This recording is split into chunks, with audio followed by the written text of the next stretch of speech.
Dobré odpoledne, já se musím pochlubit. Právě jsem se vrátil z tiskárny, odkud jsem si přivez nejenom takovýhle balík nádherných vizitek, ale především, a to je to důležitý, certifikáty pro naše lektory, pro první várku našich lektorů, jako je třeba Markéta Pichlová, paní doktorka Zuzana Staňková, paní doktorka inženýrka Leona Paulová, Zuzana Pohorská, Štěpán Benca, Jarda Broulin, Míša Krásová, teď jsem asi možná ještě někoho nevynechal, Michal Náď a já jsem si nechal jeden vytisknout i pro sebe.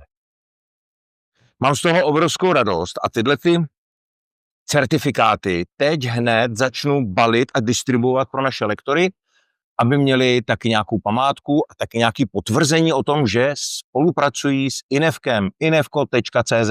Těšíme se na vás. Mějte se. Ahoj.